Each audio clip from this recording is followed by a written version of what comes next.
Если сегодня смотреть на выходки Пригожина, читать Z-Telegram, очень легко не заметить, казалось бы, очевидную истину. В предвыборный год мы наблюдаем, как складывается новый политический запрос. Запрос, которого раньше не было. Запрос этот призывает воевать до победного конца.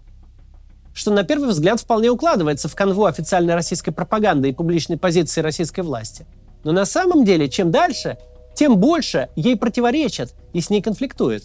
Ведь эта война из актива перешла в глубочайший пассив, из прибыли превратилась в издержку. На выборы с этой войной идти нельзя. Ведь про нее совершенно невозможно сказать хоть что-нибудь хорошее. Невозможно отстроить из этой точки координат какую-то светлую перспективу. У войны с Украиной по-прежнему нет достигнутых целей. Нет целей достижимых и нет целей вообще. Абсолютное большинство граждан от нее абстрагировались и хотят лишь одного – чтобы к ним с этой непонятной кровавой мясорубкой не лезли. По-настоящему людей заботит только одно – мобилизация. Если в оставшиеся 10 месяцев в чью-нибудь светлую голову придет мысль пустить в дело все те законы об отмене повесток, которые успели напринимать, если начнется новая волна и зондеркоманды пойдут опять искать новые сотни тысяч потенциальных трупов по всей стране, если хватит глупости вновь пустить войну в жизнь большинства, то последует непредсказуемо плохая реакция. Люди хотят, чтобы от них отстали. Идти с войной, как она есть, на выборы – это очень плохая идея. Следствием чего могут быть два пути.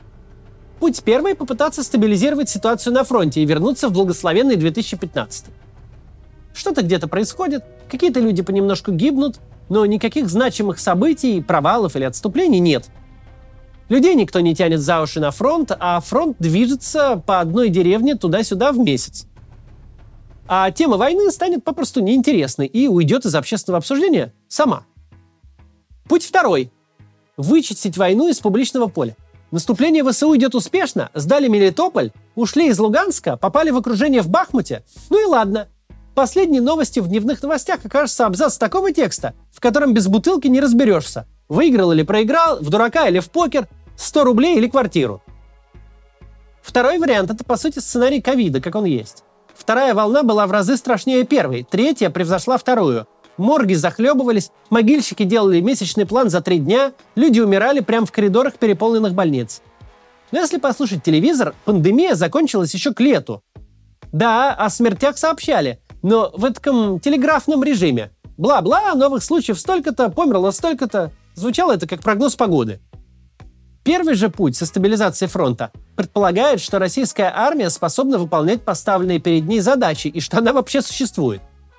Мы знаем, что в реальности существует несколько российских армий, но вот сколько в точности не знает никто, что совсем решению военных задач не способствует. Украина вряд ли предоставит Путину такую чудесную передышку.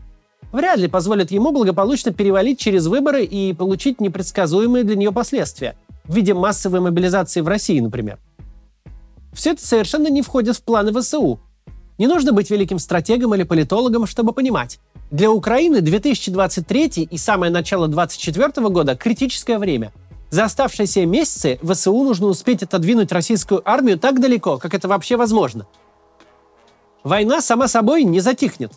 Ожидать, что фронт сам по себе перестанет поставлять ужасающие и унизительные новости, или что у российской армии вдруг получится зафиксировать текущие рубежи, это верх наивности. Значит, будет второй вариант развития событий. По мере приближения к выборам войну будут изо всех сил вытравливать из политического поля. Избирательная же кампания будет построена на чем угодно. На социалке, на раздаче пирогов, только не на войне. И вот в этом ключевая проблема. Главное отличие нынешнего периода от 2014-2015 годов – это масштаб, это количество вовлеченных в войну людей и групп интересов.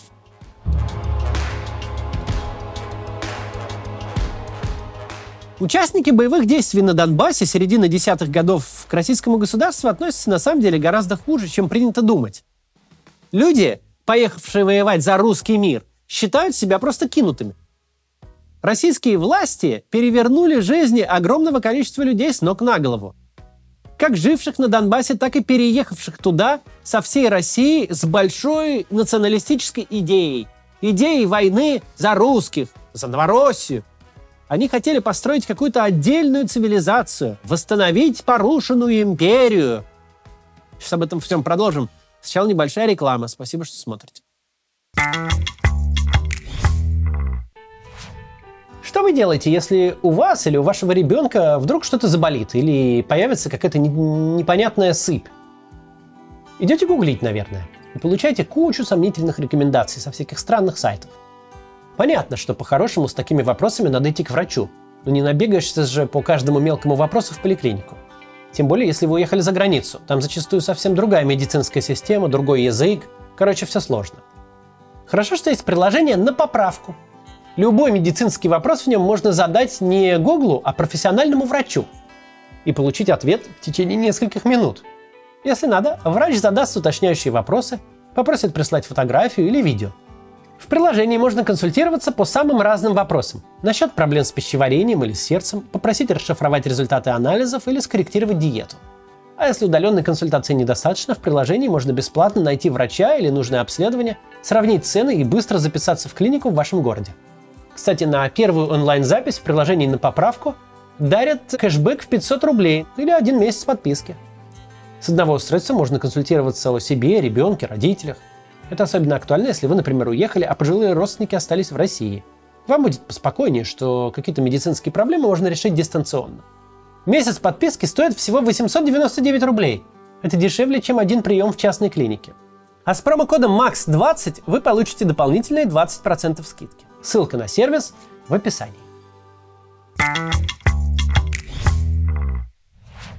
Так вот, о тех, кто шел воевать за порушенную империю.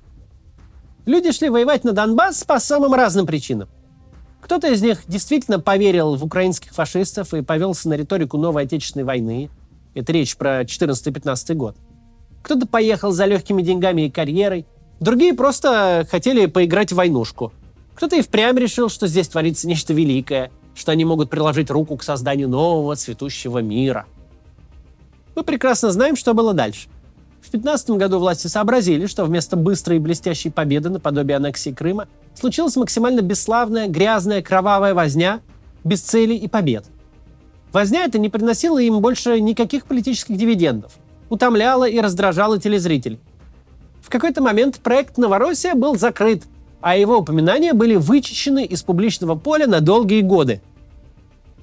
Все те вооруженные люди, оставшиеся на территории сепаратистских республик, оказались никому не нужны.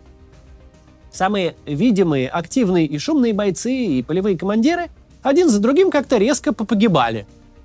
Самые умные и смекалистые быстро заткнулись и сбежали. Все остальные оказались просто брошены.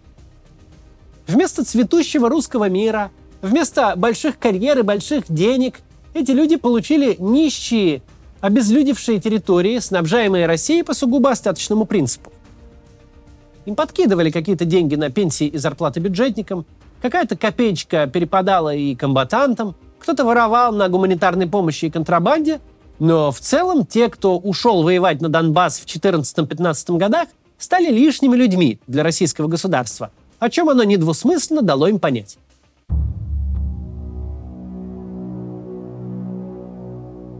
Откуда взялся антагонизм между командирами так называемых армий ЛДНР и российскими солдатами, особенно из числа мобилизованных?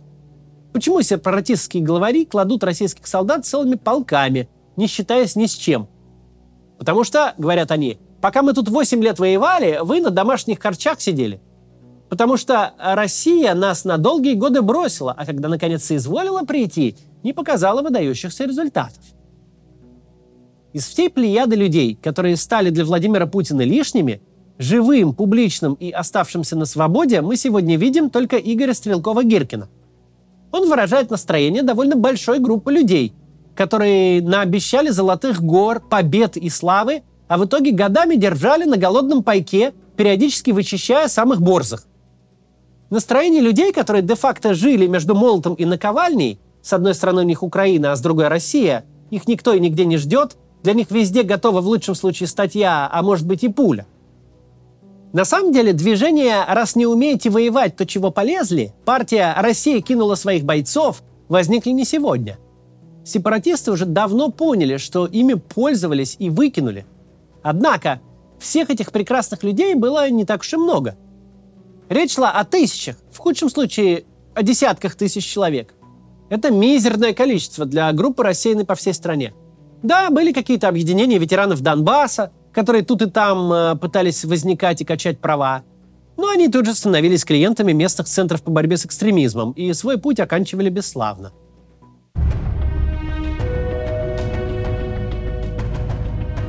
Сейчас же ситуация иная. Сейчас в войну непосредственно вовлечены сотни тысяч человек. А если рассматривать их семьи и ближайшее окружение, то речь идет о миллионах людей, для которых война не абстракция, но часть жизни. Почему настолько популярен Пригожин?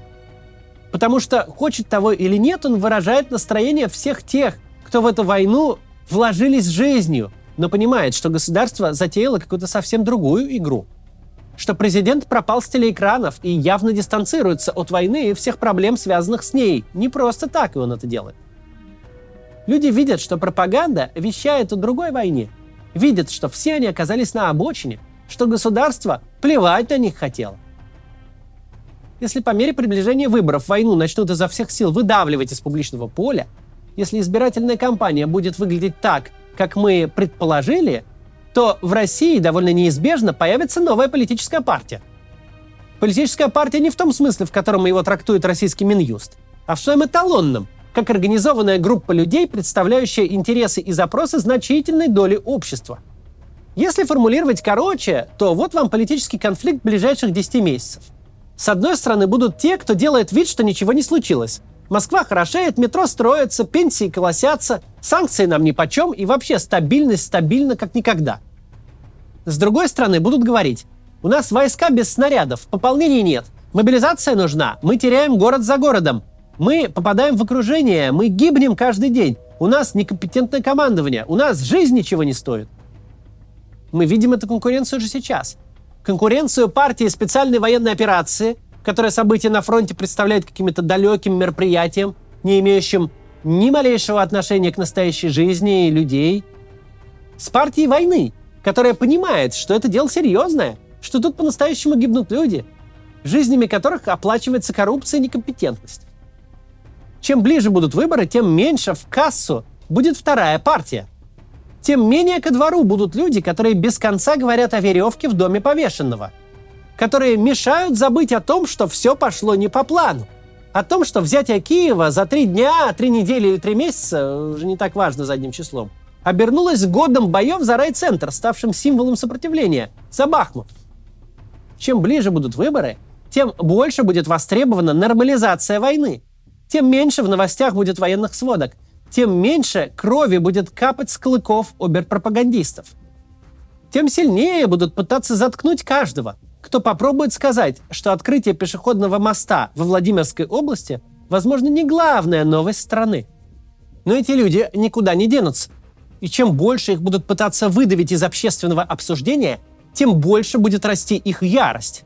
Чем хуже будет ситуация на фронте, тем крепче будет их ярость. Если череда поражений и огромные жертвы будут идти в ногу с полным государственным игнором обоих этих явлений, то глухое недовольство неизбежно перерастет в явный политический запрос. Раз уж эта власть войну затеяла, но воевать не умеет, значит, нам нужна такая власть, которая умеет, скажут они. Чувствуете это явное противоречие? Вся пропаганда, вся избирательная кампания будет работать на большинство, но людей, которые хотят максимально абстрагироваться от войны. Но чем сильнее государство будет работать на это большинство, тем сильнее оно будет раздражать тех, для кого война – это не ТВ-шоу, а реальность. В некотором роде мы возвращаемся в 2011 год, в то время, когда большинство остается пассивным, но активному меньшинству это государство настолько осточертело, что оно выходит с ним бороться. Разница с 2011 годом только в том, что тогда активное меньшинство боролось за право самостоятельно формировать власть. Граждане писали остроумные плакаты и выходили на мирные митинги. Сегодняшнее активное меньшинство имеет к власти куда более существенные претензии. Ведь на кону их жизни, это во-первых. А во-вторых, у сегодняшнего активного меньшинства есть автоматы, и они умеют ими пользоваться.